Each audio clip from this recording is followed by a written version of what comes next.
Achikpa lamhang amada musi tauba lantern gi maingana kafet nganduna leire. Mafam ado michik miraw khol tadaba mafamne. Amambagi amamba ngaktane. Mafamdu uba phangde, lambi thiba phangde. Maraksida kangawnaraduna nupa ama hangat handa chenduna lei lamhang aduda. Nupi amagi khonjal so atappa khonjal da tari. Ngangliba warol singdudi phajana taba ngamde. Adubo mami sami oina wawri tari. Yaikhomba amamba maraktuda kochen duna leire. Thokfam khangde, lambi khangde. Tanjaduda amamba marak amadagi nupi amana khongthang tapna thangduna thokle. Maithongdashu mamon minok ama tamladuna Yaikhomba manakta chumdring changle. Yaikhomba nupidu ubada masadu pakhatna latli tawna haire. Changagan nang kanano ha nang kanano.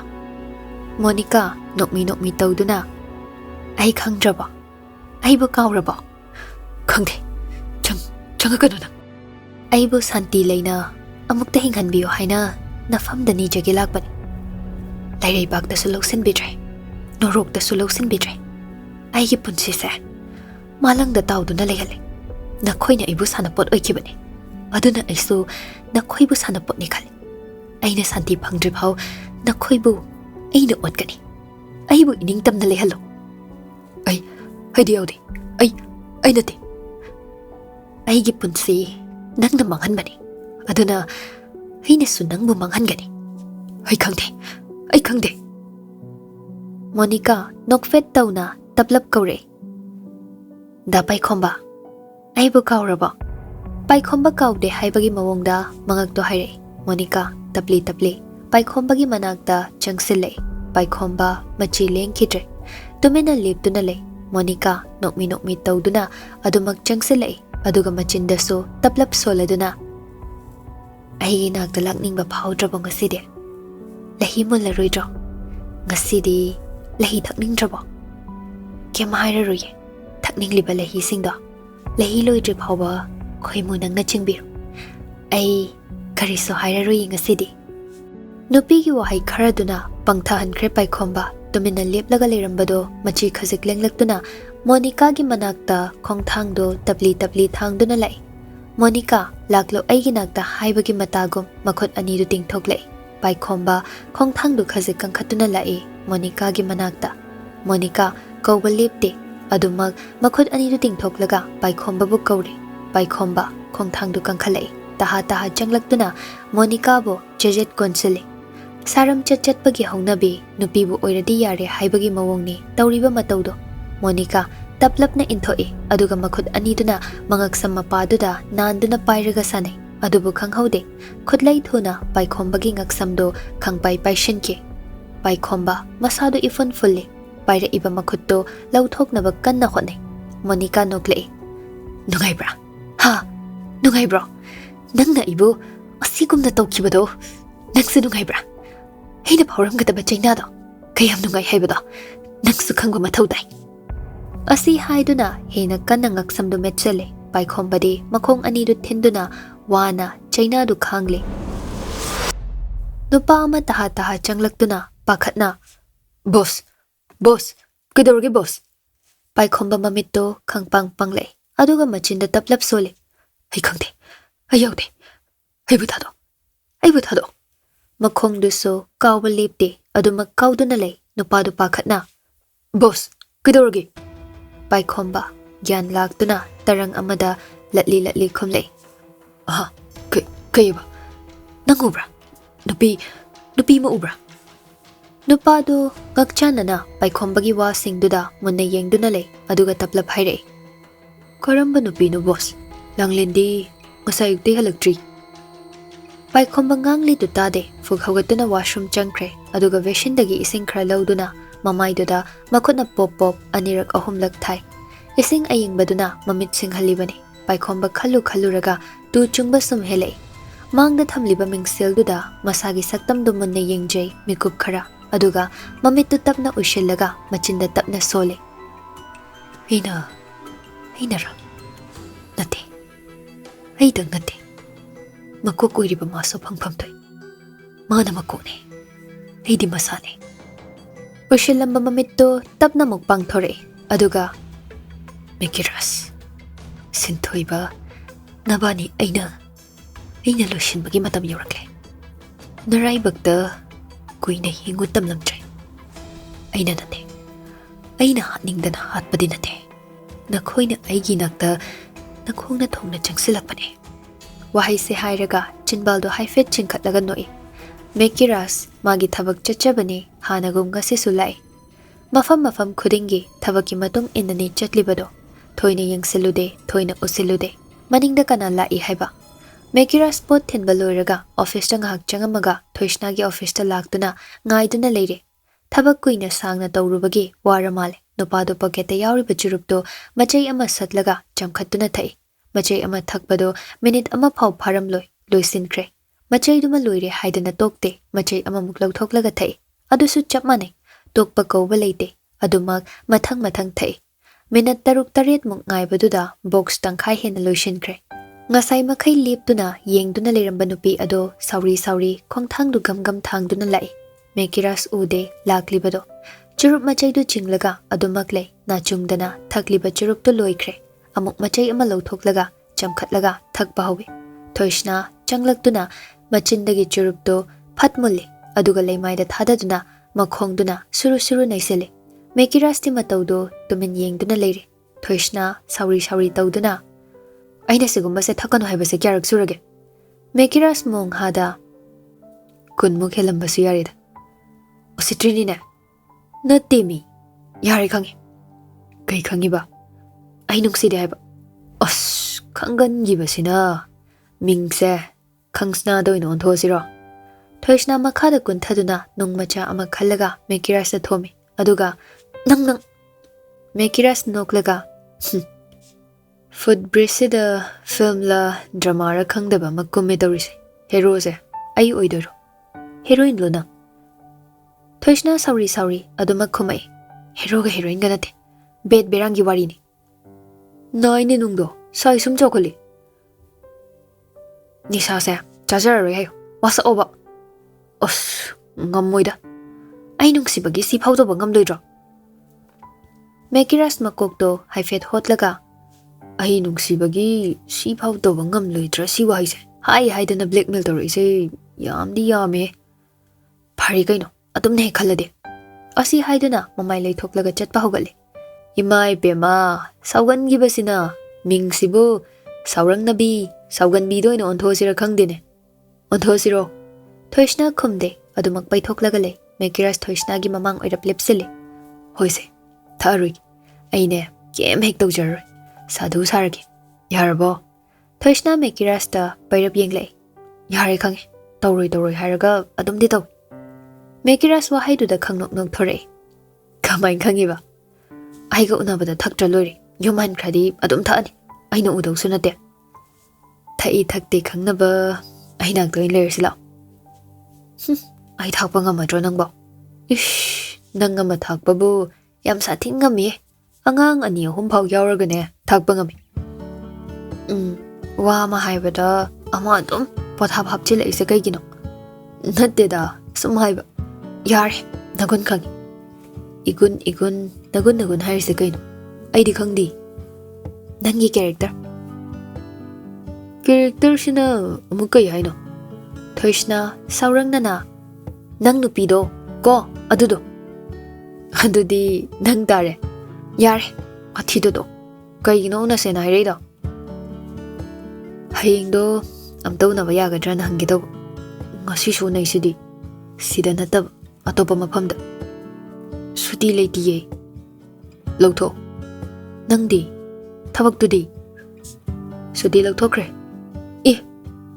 hairose hoi adudi ai lobalagi ko lakanu nangi gari da dongo Mingondagi waraki Mingondagi su warakan As Maray sidi ka main daw niya Maray na ti awoy ba ni Ay nalakani Ay dito ngon Cycle dala asu yabra Thoishna nokmi taray Aduga Yay Okay Asam na nga kwari sanaraga Thoishna changkre Mekiras sumayumram da halakle Delhayiba may rabagi manag changlagto na Sir Mairaba telhaibada haifet yenglei aduga kai leire sir mekiras ka thoishna ga si kai mari leina ge khangde nungti ge dumune Mairaba thabak taramlibado waduda chaplep khre mangda leiriba telhaibada munne yenglei aduga taplapa khonjelda nungti ge telhaiba hoi haibagum mangak tunom lai Mairaba haifet nokfet tawduna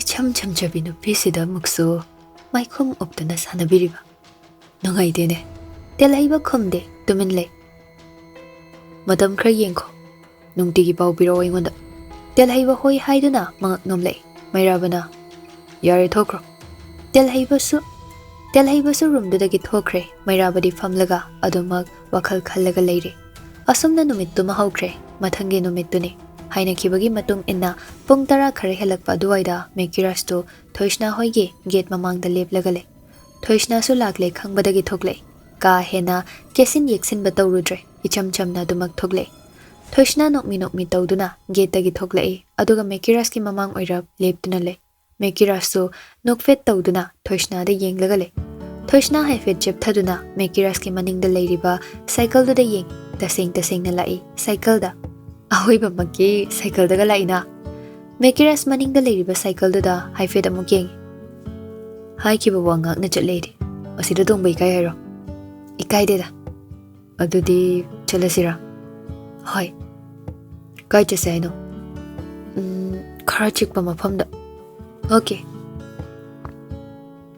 asi haiduna cycle du da tongkhatre thoishna su changsinduna maningi cycle bar du da kakhatlaga tongi ani dugi matawdo lambi da chatliba mayamdo munna yengne khara madi video number su yawnare marak sida sanahal su ani dugi matawdo yengduna leihawi gate tagi chepthaduna macha chatkibadu yengduna leihawi aduga taplapna machinda sole kuri no ne koi ba chatna wasibu car bike daga chana daini aduga kari no mana humber cycle daga laisibo nati moi isibu romance kai durane hoida asisu romance makhalamani da sanahal atiya da haifet amuk yengkhatlaga kapli ga tawraga haire leima nachagi matausi uraga mathai thaina nanga ega koiba chatpado ningsing le ine nungshida matamdo asi haiduna atiya da peri tawduna yengduna le irang faba mapani mana hena irang henjili amuk machinda taplap soladuna kanade mystery kharani aga yumsi haigatki gate tagi lummaga yengbasi kaya nungaide asi haiduna imongromda onchinduna hatho chatkre somda anidu su nokdana wari sana chatli ikaide na chunglude mekiras ngaside gyan taba ipang pangjaba nupaga mali white machuda blue na check chatpa fruit tumaga formal pen tumaga fruit ki button du so ngaksam yona pali fruit to namchande khongaw gi mathakta thadai masam du so oiromda tap napna hatle nakanda so sangtak toba bag ama faina yale hek yengbada ipang pangba angang ni mali bado icham jaba angang mingonda kaizadabani mali bado thoishna di nokmi matawdo yengduna le nokning basu phawri nungshi basu phawri mana yade pamde haiba khudingmak tawrakhidre ahongba amadi uba phangle ani dugi matawdo social media yohore sinthoi basu video do oi adubo ahan bada kanano haiba khangdabana thoine yengselude Facebook ke news feed changduna yengluba post khuding ani dugi video do oirame thokmal lakpa duda kanano haini yenglubani hek yengbada khangba ngamde nupidu urubada thoishna oirambaduda sinthoiba ngakchanana nupa duda muging mekiras oirami matawdu ingak ngakre ngaklapna sinthoiba machinda solei ko inu toishide loire dana nupi koradi sumain tungnabro as khangdreda ei shwaide sungna natre asi haina phone du lock tawshilaga nakanda thamkre thoishna na achikpa mafam haibaduda mi kaya leitaba mafam amada anidu chatle mafam du yauraga thoishna do cycle dagi kumthaduna ukhong mayada changsinduna famthai mekiras su cycle du thanamlaga changlai thoishna mekiras te yenglaga taplapna yam pangzaba yam lanchadaba mi yamale gyanda basu hai ngausinna basu hai matang nida Gyan taba haiba natiye sajinabani. Kanan sajinay haiba? Aina. Nate. Asingba maki gyan tabani ko. Ho tabu taradi phai hairine. Aidi toksinaba maluri. Manbirano. Ado, unase haido kay layrage ba? iPhone anawbam thuglakpado. Ay pami. Adu laynaba paisadi laytaba tawrise. Adugi nangse yonthok na sum khalamiba. Thoishna pairap Mekiras te yengle. iPhone ga aiga se iPhone hena luraba. Hoy. Lao. Nangi iPhone do kya no ler lao. Ayon thomo. Mekiras nokmi tawraga Thoishna gi matawdu yenglagale. Thoishna sauri famlambadu fog hawatle. Aduga Mekiras ki makhutu jinglaga. Laoba. Ayon tho laoba. Kaya da sit yengo. iPhone kya leiba ko nani yenge laoba. Mekiras Thoishna gi khudang do tapai. Aduga jingtharaduna manak nakna famhalle. Aduga taplapna nungshibana sungaure. Kay jage. Thoishna khumde sauri bani haiduna paithoklaga leikre. Mekiras Thoishna bu mangonda onsin handuna nokmi tawraga yengduna le. Aduga taplapna nungshidaba haiba wahaise. Kaino haiba khangte. Pamubaga nungshibaga manay khalubane. Nanga thengnarubadagi nungshiba wahaisigi tonganba artha ama leramne. Aduga pamuba haiba wahai asigisune tongana artha leramne. Sana pamuba so phawre nungshibana suloi. Mayamsina punduna thamlaga nangbu kanada aina pigadoiba. Sauri nen tawrise. Aiba nungshiba hengathale. Sidi aigiral nateko nangi naraldi. Thoishna Mekiras ta munna yengduna le. Adubu michanaba kuina ngamde mamaidu non thake.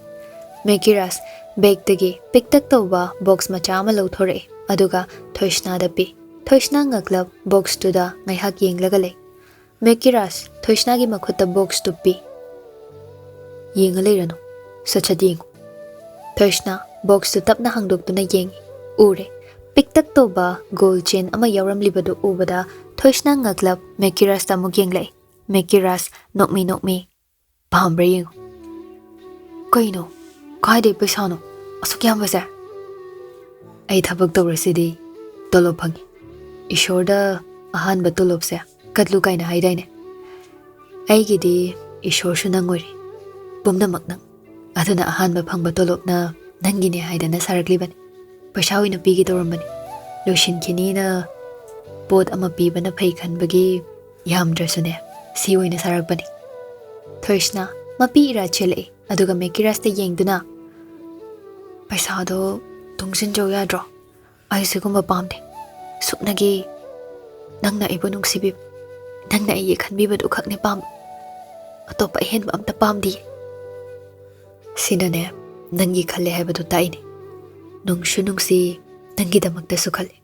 Aina ngamba nafamda pini. Kaigino nangna ibo sukyam sumise. Kaigino ba nungshiroi haiba ngamdrise. Wahai se hairaga Thoishna peri tawkhale. Mekiras makhutna tarakliba mapidu taithokpi. Ishi kaigino kaplisibo. Kapkanu ba ai nungaide. Adugane themba soide. Kamain themdoino su khangde. Nangna pangkapta kappaga aina yengbata ngairani. Aduna kapkanu. Ay ama leina nangna namittagine napi tagadaba nate. Nangi namittagine pi marik amata tahalakanu. Isana isase pangdaba amani haina khanjaiba. Ay pangdaba oiningdeba. Kapare ngasidagi. Adunidana. Ado likto ay sibiyura. Thoishna hoi haibagum mangaktu nomlai. Mekiras box tu dagi gold chain du lauthoklaga Thoishna da sibi. Mekiras nokmi tawduna Phazare ogedar. Thoishna Mekiras ta nokfet tawna yenglai. Kaya haidoino ay khangdreda. Ay hairake taw. Thoishna hoi haibagum mangaktu nomlai. Mekiras Thoishna gi makhutto chetna paisenduna sanai likse lauthokanu ko. Aine haina khanduna nangna chatpa mafam khuding aina migum inajage. Sidagi henba kaya ma nangine haina piba ngamboy. Thoishna su nokfet tawna henba kemta pamdera. ꯅꯪꯅ ꯅꯨꯡꯁꯤꯅ ꯑꯩꯒꯤꯅꯦ ꯍꯥꯏꯅ ꯈꯜꯂꯒ ꯂꯩꯕꯤꯔꯛꯄꯁꯤꯅ ꯑꯩ ꯄꯦꯟꯖꯔꯦ. ꯈꯔ ꯂꯩꯔꯗꯤ ꯂꯨꯍꯣꯡꯒꯅꯤ. ꯌꯥꯔꯦ ꯇꯥꯅꯤꯡꯗꯦ ꯆꯣ. ꯑꯩꯅ ꯊꯕꯛ ꯆꯠꯂꯝꯗꯥꯏꯒꯤ ꯂꯣꯏꯁꯤꯟꯕꯗ ꯅꯪꯅꯒ ꯑꯩꯒꯤ ꯇꯥꯏꯒ ꯄꯨꯟꯕꯤꯗꯅ ꯀꯣꯠꯀ ꯂꯤꯁꯤꯟꯗꯅ ꯑꯦꯛꯇꯤꯡ ꯃꯆꯥ ꯃꯆꯥꯒ ꯇꯧꯅꯗꯅ ꯍꯥ. ꯊꯣꯏꯁꯅꯥ ꯅꯣꯛꯂꯒ ꯑꯗꯒꯤ ꯍꯜꯂꯛꯄꯗꯒ ꯑꯩꯒꯤ ꯑꯆꯥꯄꯣꯠꯀ ꯂꯩꯕꯤꯔꯛꯇꯅ ꯍꯥ. ꯅꯪꯅ ꯆꯥꯛꯀ ꯊꯣꯡꯂꯤꯉꯩ ꯑꯩꯅ ꯏꯟꯁꯥꯡꯒ ꯁꯦꯝꯃꯛꯄ. ꯅꯪꯅ ꯀꯣꯟꯒ ꯐꯦꯡꯉꯒ ꯑꯩꯅ ꯆꯥꯝꯃꯕ. ꯑꯗꯨꯒ ꯅꯪꯅ ꯇꯨꯝ ꯍꯧꯒꯠꯂꯛꯄꯗ ꯑꯩꯅ ꯕ꯭ꯔꯦꯛꯐꯥꯁ ꯁꯦꯝꯕ. ꯅꯪ ꯇꯨꯝꯕ ꯍꯧꯗꯣꯛꯄ. ꯀꯣꯐꯤ ꯑꯃ ꯄꯨꯁꯤꯜꯂꯛꯑꯒ ꯃꯖꯥ ꯏꯕꯦꯝꯃ ꯁꯤꯗ ꯂꯩꯔꯦ ꯀꯥꯏꯅ ꯍꯥꯏꯕ. ꯌꯥꯔꯦ ꯌꯥꯔꯦ, ꯋꯥꯈꯜꯒꯗꯤꯅꯦ ꯌꯧꯔꯦ. ꯐꯥꯒꯤ ꯅꯠꯇꯦ. ꯇꯁꯦꯡꯅ ꯁꯥꯒꯠꯈꯤꯕ ꯃꯪꯂꯥꯟ ꯃꯌꯥꯝꯁꯦ ꯃꯪꯐꯥꯎꯅꯍꯟꯗꯣꯏꯅꯤ. ꯊꯣꯏꯁꯅꯥ ꯍꯣꯏ ꯍꯥꯏꯕꯒꯨꯝ ꯃꯉꯛꯇ ꯅꯣꯝꯂꯛꯏ. ꯃꯦꯀꯤꯔꯥꯁ ꯊꯣꯏꯁꯅꯥꯒꯤ ꯑꯁꯥꯡꯕ ꯃꯁꯝꯗꯨ ꯄꯥꯏꯗꯨꯅ ꯁꯥꯟꯅꯩ. ꯑꯗꯨꯒ ꯇꯞꯂꯞꯅ ꯅꯁꯝꯁꯦ ꯄꯨꯟꯕꯤꯔꯛꯎꯔꯥ. ꯍꯩꯕ꯭ꯔꯣ ꯍꯥꯏꯁꯦ? ꯍꯩꯅꯤ. ꯀꯌꯥꯝ ꯍꯩꯒꯦ ꯌꯦꯡꯒꯦ, ꯄꯨꯜꯂꯛꯑꯣ. ꯑꯁꯤ ꯍꯥꯏꯗꯨꯅ ꯃꯅꯤꯡ ꯑꯣꯟꯁꯤꯜꯂꯛꯏ. ꯃꯦꯀꯤꯔꯥꯁꯁꯨ ꯍꯩꯕꯣꯏ ꯍꯩꯇꯕꯣꯏ ꯃꯁꯝ ꯑꯁꯥꯡꯕꯗꯨ ꯕꯤꯟꯗꯤ ꯂꯣꯟꯕ ꯍꯧꯏ. ꯑꯗꯨꯒ ꯃꯆꯤꯟꯗꯁꯨ ꯇꯞꯂꯞꯅ ꯁꯅꯥ. ꯀꯩ ꯍꯥꯏꯒꯦ? ꯑꯅꯛꯄ ꯎꯄꯥꯜꯗ ꯎꯔꯤꯒꯤ ꯁꯛꯂꯣꯟ ꯂꯧꯗꯨꯅ ꯅꯪ ꯌꯦꯠꯈꯤꯅꯨꯀꯣ. ꯀꯩꯅꯣ, ꯑꯅꯛꯄ ꯎꯄꯥꯜꯗꯤ ꯅꯪꯅꯤ. ꯑꯩꯒꯤꯗꯤꯅꯦ ꯅꯪ ꯈꯛꯇꯪꯅꯤ. ꯏꯁꯥ ꯃꯇꯤꯛ ꯆꯥꯗꯦ, ꯅꯪꯒꯤꯅꯦ ꯍꯥꯏꯕꯗ ꯑꯩꯁꯦ ꯃꯇꯤꯛ ꯌꯥꯝ ꯆꯥꯗꯦ. ꯄꯥꯈꯠꯄ ꯐꯥꯎꯏ, ꯑꯇꯣꯞꯄ ꯃꯤꯅ ꯎꯄꯥꯜ ꯑꯣꯏꯈꯤꯒꯗ꯭ꯔꯥ ꯍꯥꯏꯗꯨꯅ. ꯊꯣꯏꯁꯅꯥ ꯃꯦꯀꯤꯔꯥꯁ ꯔꯣꯝꯗ ꯇꯞꯅ ꯑꯣꯟꯁꯤꯟꯗꯨꯅ ꯐꯝꯂꯒ ꯂꯩ. ꯑꯗꯨꯒ ꯑꯩꯒꯤ ꯅꯥꯛꯇ ꯎꯄꯥꯜꯒꯨꯝ ꯅꯛꯅ ꯂꯩꯕꯤꯌꯨ. ꯎꯔꯤ ꯑꯣꯏꯅꯅꯦ ꯅꯪꯕꯨ ꯑꯣꯏꯅ ꯌꯦꯠꯆꯒꯦ. ꯄꯨꯟꯁꯤꯒꯤ ꯑꯣꯏꯅ ꯂꯦꯡꯗꯅ ꯑꯗꯨꯝ ꯂꯩꯕꯤꯌꯨ. ꯑꯩꯕꯨ ꯃꯇꯤꯛ ꯆꯥꯗꯦ ꯍꯥꯏꯗꯨꯅ ꯁꯅꯥ, ꯅꯪ ꯑꯩꯕꯨ ꯅꯥꯊꯩꯒꯅꯨꯀꯣ. ꯃꯇꯤꯛ ꯆꯥꯗꯦ ꯍꯥꯏꯕ ꯋꯥꯍꯩꯁꯦ ꯃꯇꯨꯡ ꯃꯅꯥꯎ ꯍꯥꯏꯔꯛꯀꯅꯨ. ꯃꯤꯒꯤ ꯃꯤꯠꯇ ꯅꯪ ꯃꯇꯤꯛ ꯆꯥꯗ꯭ꯔꯁꯨ ꯑꯩꯒꯤ ꯃꯤꯠꯇꯗꯤꯅꯦ ꯅꯪꯅ ꯄꯨꯡꯍꯦꯟ ꯍꯦꯜꯂꯤ. ꯉꯧꯁꯤꯟꯅꯕ ꯑꯃ ꯑꯣꯏ ꯍꯥꯏꯗꯨꯅ ꯅꯪ ꯑꯩꯕꯨ ꯊꯥꯗꯣꯛꯇꯨꯅ ꯆꯠꯈꯤꯅꯨꯀꯣ. ꯍꯥꯟꯅ ꯑꯣꯏꯔꯝꯕꯅꯦ, ꯍꯧꯖꯤꯛꯇꯤ ꯑꯣꯏꯗ꯭ꯔꯦ. ꯍꯥꯟꯅꯒꯤ ꯋꯥꯗꯣ ꯅꯤꯡꯁꯤꯡꯂꯒ ꯁꯨꯝ ꯂꯩꯒꯗ꯭ꯔꯅꯦ? ꯀꯥꯎꯊꯣꯛꯄ ꯇꯝꯗꯨꯅ ꯑꯅꯧꯕ ꯄꯨꯟꯁꯤ ꯑꯃ ꯍꯤꯡꯕ ꯍꯧꯔꯕꯅꯤ. ꯎꯄꯥꯜꯁꯨ ꯑꯣꯏꯒꯦ, ꯈꯣꯏꯃꯨꯁꯨ ꯑꯣꯏꯒꯦ, ꯍꯨꯔꯥꯟꯕꯁꯨ ꯑꯣꯏꯒꯦ, ꯂꯝꯍꯦꯟꯕꯁꯨ ꯑꯣꯏꯖꯒꯦ. ꯅꯪꯅ ꯑꯩꯒꯤ ꯏꯐꯝꯗꯒꯤ ꯂꯦꯡꯗꯅ ꯂꯩꯅꯤ ꯍꯥꯏꯔꯕꯗꯤ ꯑꯩ ꯅꯪꯅ ꯍꯥꯏꯕ ꯈꯨꯗꯤꯡꯃꯛ ꯂꯣꯏꯅ ꯑꯣꯏꯒꯦ. ꯄꯨꯟꯁꯤꯒꯤ ꯇꯥꯡꯀꯛ ꯑꯃꯗ ꯊꯦꯡꯅꯔꯨꯕꯅꯤ. ꯅꯪꯅ ꯑꯩꯒꯤ ꯄꯨꯟꯁꯤꯒꯤ ꯑꯅꯧꯕ ꯃꯉꯥꯜ ꯑꯃ ꯄꯤꯕꯤꯕꯅꯤ. ꯅꯪꯕꯨꯗꯤ ꯑꯩꯅ ꯄꯨꯟꯁꯤꯒꯤ ꯊꯥꯗꯣꯔꯦ. ꯎꯔꯤꯁꯨ ꯑꯣꯏꯖꯒꯦ, ꯂꯩꯁꯥꯠꯁꯨ ꯇꯝꯖꯒꯦ, ꯍꯨꯔꯥꯟꯕꯤꯁꯨ ꯑꯣꯏꯖꯒꯦ, ꯂꯝꯍꯦꯟꯕꯤꯁꯨ ꯑꯣꯏꯖꯒꯦ, ꯄꯨꯝꯅꯃꯛ ꯑꯣꯏꯖꯒꯦ. ꯅꯪꯒꯤꯗꯃꯛꯇꯅꯦ ꯍꯥꯏꯔꯗꯤ ꯑꯩ ꯂꯣꯏꯅ ꯉꯝꯅꯤ. ꯁꯤꯕꯁꯨ ꯉꯝꯒꯅꯤ. ꯑꯄꯪꯕꯤ, ꯁꯤꯕ ꯍꯥꯏꯕ ꯋꯥꯍꯩꯗꯣ ꯍꯥꯏꯒꯅꯨ. ꯁꯤꯒꯗꯕ ꯅꯠꯇꯦ, ꯍꯤꯡꯒꯗꯕꯅꯤ. ꯅꯪꯒꯤꯗꯃꯛ ꯑꯩ ꯍꯤꯡꯅꯤ. ꯁꯤꯕ ꯍꯥꯏꯕ ꯋꯥꯍꯩꯁꯦ ꯄꯟꯒꯅꯨ. ꯏꯐꯝꯗ ꯑꯩ ꯌꯥꯝ ꯅꯨꯡꯉꯥꯏꯇꯦ. ꯑꯣꯏꯖꯒꯦ ꯎꯄꯥꯜ, ꯌꯦꯠꯆꯒꯦ ꯑꯩꯁꯨ ꯎꯔꯤꯒꯨꯝ. ꯑꯣꯏꯖꯒꯦ ꯈꯣꯏꯃꯨ, ꯁꯥꯠꯆꯒꯦ ꯑꯩꯁꯨ ꯂꯩꯀꯥ ꯐꯟꯅ ꯂꯩꯁꯥꯠ ꯇꯝꯅ. ꯈꯣꯏꯃꯨ ꯅꯪꯒꯤ ꯂꯩꯀꯣꯜꯗ. ꯑꯣꯏꯖꯒꯦ ꯊꯃꯣꯏ ꯍꯨꯕ, ꯑꯣꯏꯖꯒꯦ ꯑꯩꯁꯨ ꯊꯃꯣꯏ ꯍꯨꯕꯤ ꯑꯃ. ꯅꯨꯡꯁꯤꯕꯒꯤ ꯂꯪꯂꯥ ꯑꯃꯅ ꯄꯨꯟꯗꯨꯅ ꯊꯝꯈ꯭ꯔꯕꯅꯤ, ꯊꯗꯠꯄ ꯉꯝꯂꯔꯣꯏꯗꯕꯒꯤ ꯃꯑꯣꯡꯗ. ꯀꯅꯥꯅꯁꯨ ꯉꯝꯂꯣꯏ ꯊꯗꯠꯄ, ꯃꯊꯧꯅꯥ ꯂꯩꯕ ꯀꯅꯥꯅꯣ ꯌꯦꯡꯁꯤ, ꯊꯗꯠꯄ ꯉꯝꯕ꯭ꯔꯥ? ꯃꯪꯂꯥꯟꯁꯨ ꯁꯥꯒꯠꯁꯤ, ꯅꯨꯡꯁꯤ ꯏꯁꯩꯁꯨ ꯁꯛꯈꯤꯁꯤ. ꯑꯗꯨꯕꯨ ꯁꯥꯒꯠꯂꯤꯕ ꯃꯪꯂꯥꯟ ꯃꯌꯥꯝꯁꯤ ꯃꯪꯐꯥꯎꯅꯍꯟꯕꯗꯤ ꯉꯝꯒꯗꯧꯔꯤꯕ꯭ꯔꯥ?